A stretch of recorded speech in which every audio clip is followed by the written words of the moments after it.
me Speed Race. CB Speed Race. Hop in the range. Take off into space.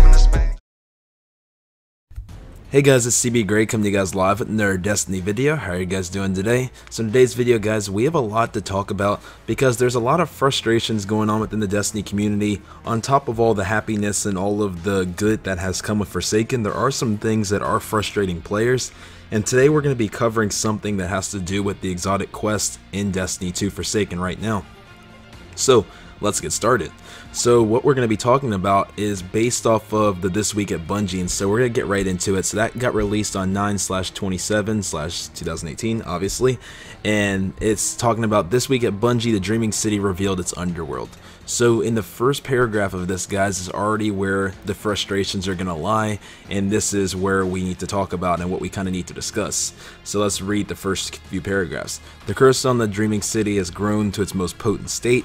As the curse grows stronger, the world changes with it. Some of you discovered a new portal and dove into the Shattered Throne to attack the heart of the curse. You still have until the reset to give it a try. It's an in-game activity that puts your most powerful gear and skills to the test. If you're not quite ready yet, don't worry, the Shattered Throne will return when the curse cycle is at its worst again in 3 weeks. This should give you some time to prepare and get your power up, blah blah blah blah blah. So what does this mean? So this means that if you're trying to get Wishender and you don't have it by Tuesday when the reset happens at 12 o'clock Eastern or whatever time period it is for you, this is going to be going away for 3 weeks. And so essentially it's time gated, and a lot of people are not happy with that because they feel as if the game's already hard enough and is grindy enough as it is, and now they're having to wait longer and they're going to feel more behind and not be able to collect the wish eggs and all of these different things, and it's just going to set players back. And a lot of people haven't been happy about it. And on top of that, guys, if you thought it was bad with the wish ender, and I'm going to get into my own opinions after this, but if you thought this was bad already, there's also something regarding the Malfeasance quest as well. If you guys have been struggling to get the primeval servitor to spawn for your Malfeasance quest, let's go take a look at the Reddit page with Cosmo and see what they're talking about regarding the This Week at Bungie that came out that we are reading about. So it says, Flash Hunter said, "Hey Cosmo, could you clarify if the Malfeasance boss is permanent or is it on the 3-week cycle? Also, are you looking into increasing the spawn rate each match played like with the Ikelos weapons? Unlike those, you still have to beat it first to get the quest drop." So Cosmo says the boss will continue to spawn after the reset, which is good, but then it says, but it's more likely to spawn during the full curse weeks. So this is the problem. So let's read this next person's post real quick and then I'll get into my thoughts. So he says, wait, this week is the more likely time? With my current streak of never seeing it this week, you may as well say it can't spawn during the other weeks. And so I completely agree with this guy because there's some people that are going on their hundreds and hundreds of matches, and this is supposed to be the week where it has a great chance of dropping. So I'm assuming these next 3 weeks, guys, it's almost going to be impossible to get it to spawn. So it's sounding like it's almost essentially time gated the same as the Wishender. So with the Wishender and the Malfeasance essentially being time gated, how do we feel about this? Now we have had exotics that have been time gated in the past in Destiny 2, such as the Whisper of the Worm, but that's only time gated week per week. This is the first one where basically we only have once a month to essentially get these weapons. And so my thoughts on this is I'm not too upset about it. Now granted, I don't want to be biased because I'm going to have both weapons. I've already got the Primeval to spawn and I have the Wishender. But just in terms of, we really asked for a lot of content and to not have content droughts and to be able to essentially months later still be doing things. So this is what Bungie's trying to do. So when they get feedback from us, they're usually very extreme. So when we complain about Crucible being bad, they'll go off the deep end and get rid of radars.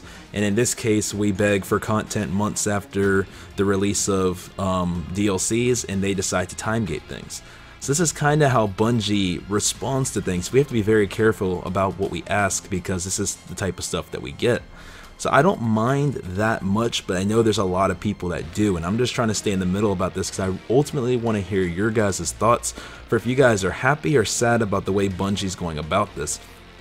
Because there is a kind of a key word and something that I do like to call like a term for this kind of strategy that Bungie's kind of putting into effect, and that's artificial kind of length, like so artificial depth to the game. So it makes it feel like you're doing a lot, but in terms of if it's actually a lot, you probably could have grinded these next 2 weeks and had it within the next week or two. But instead you're gonna have to wait like a full month. So it gives it a little artificial depth. People also said the same thing about the raid for Riven. They said it was artificial difficulty because we were so low light level on the first day that it was so long, but now it's easy. But it's really not. That's kind of nonsense. There's still the 99% of the players will probably never beat the raid.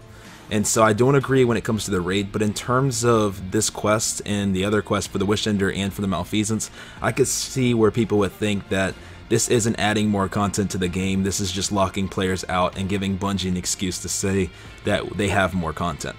Now me personally, I'm okay with it because I feel like it's okay to take the time to grind and come back to it, but I also can see from the other side that people are busy, people are wanting to get it at their own leisure and not be clumped into a week.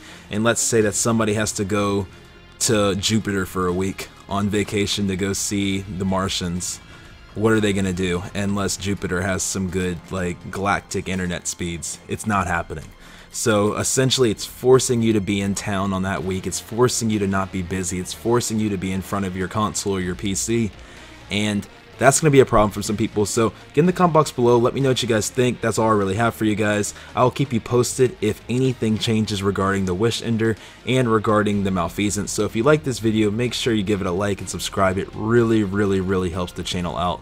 I really appreciate that, guys, and with that, I'm going to talk to you guys in the next Destiny video. Thanks, I love you guys. Destructo dish just like I'm Krillin, yeah. I'm presidential like I'm Reagan, yeah. I'm outer space, it's Armageddon, yeah. And take a ship above the heavens.